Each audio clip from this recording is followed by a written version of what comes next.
This is an area where we spend a lot of time because the evaluation design we feel is crucial to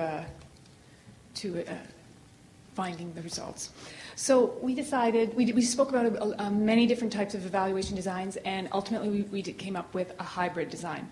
We realized that there's the outcomes that we need to look at, and there's the process that we need to look at. So outcomes. Did this initiative have an effect? And the extent to which the initiative achieved the intended goals of the Pan-Canadian strategy of connecting Canadians, communities, bringing Canadian talent to light, bringing minority communities in as participants, increasing excitement, pride, and interest in Canada and all parts of Canada, as well as achieving the goals and the objectives of the Vancouver Olympic Committee or Games, as well as assessing value for dollars. So in terms of the outcomes, we're going to have a mixed method approach, and I'd like to go through the 3 parts of the mixed method for the outcomes aspect.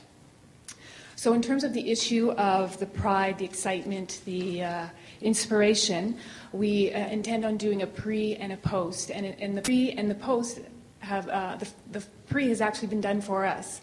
Ipsos Reid has done a survey, which they did in March 2009, where they surveyed a national survey of over 1,000 Canadians, asking them about their national pride.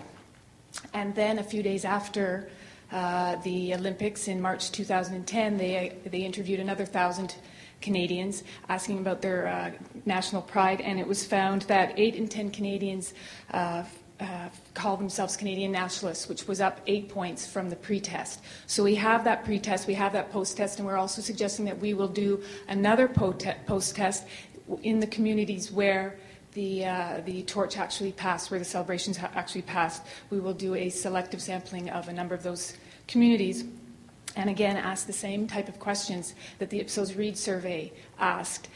This test has been piloted and validated, and it's from a very well-respected public survey organization. So the second part of the mixed method that we're intending to do is more descriptive. We're going to use the final reports that all the organizations who were seeing were required to do. And as well, we're intending to do community case studies where we'll do focus groups and online surveys of the various communities that took place, where the celebrations took place. So that looks after the outcomes part of the hybrid. And now looking at the process aspect of the hybrid, where we will look at everything that actually has to do with the implemented as was the initiative initially intended. So information from a lot of different areas, and we will design of evidence which will lead to a triangular results, and we will corroborate the findings of information. Now, where we in-depth qualitative analysis to discuss the discrepancies. Okay, so I'd like to speak a little bit more methods that I briefly alluded to and talk a little bit about their strengths and weaknesses. So in terms of the file and the document to review, some of the strengths is that you comprehensive and historical information, and this information already exists. We don't need to reinvent it. It can, however, be somewhat time-consuming to do a very thorough file and document review, and sometimes the data can be incomplete, and we're restricted to the data that is at hand. And in terms of the existing survey, as I mentioned, the Ipsos Reid surveys, these exist, as I say, so again, we do not need to reinvent, and it comes from a very respected organization where it has been piloted and validated. The weakness is that we will take the existing surveys, but we will also build onto them and add more questions that we need to find the information for this particular evaluation. The final reports that all of the organizations were required to complete, again, existing information that we can use the information, we can pull the information from. Since this was a mandatory reporting requirement. The weakness, however, is that it's unclear to us whether when these final reports will be done and when we will be getting them. And in the community case studies, we're going to be doing focus groups, 3 focus groups in each community that we decide to review.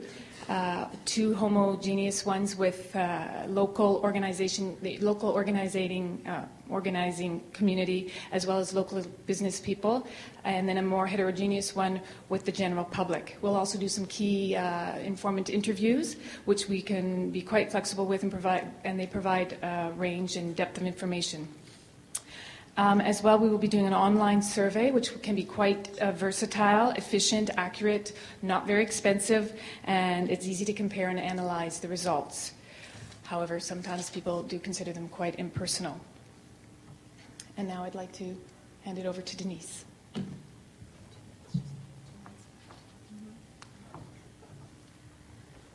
Throughout the evaluation, we believe that a couple of challenges will emerge. The first challenge that we have identified is the multitude of stakeholders and beneficiaries that are involved in this evaluation. For this reason, we are suggesting to form an expert advisory committee. This advisory committee will be formed from BANOC as well as PHC representatives. We are also suggesting to have representatives from the Aboriginal communities as well as youth organization representatives will be also involved. The geographical challenges due to the vastness of the country, Canada, that's why we are suggesting online surveys and limiting the number of focus groups. And we are utilizing already existing surveys. The diverse backgrounds, to mitigate that,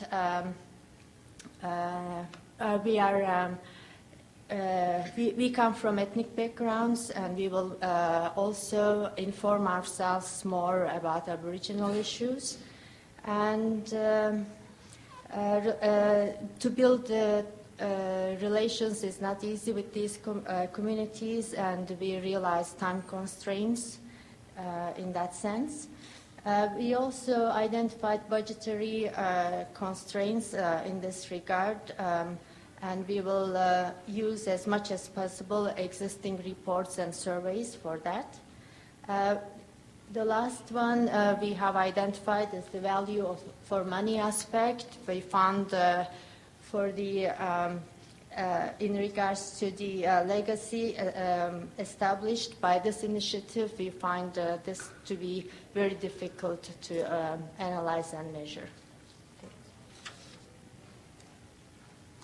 The quality of data, we take pride in the we take pride in ourselves for analyzing quality of data.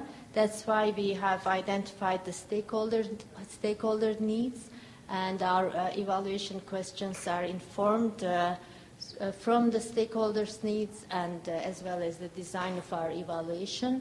As Catherine and my other teammates have identified, the multiple lines of evidence will inform this evaluation, and we will compare results of file, document, and final report reviews, building on existing surveys. We will also pilot the test guide and survey tools before we validate with the key stakeholders. As for the focus groups, we will record them digitally. However, we will not transcribe them. We will only summarize them, and we will check with the participants.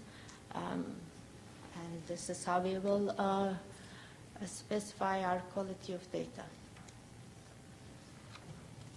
Thank you, Richard. They just had a talk with the minister.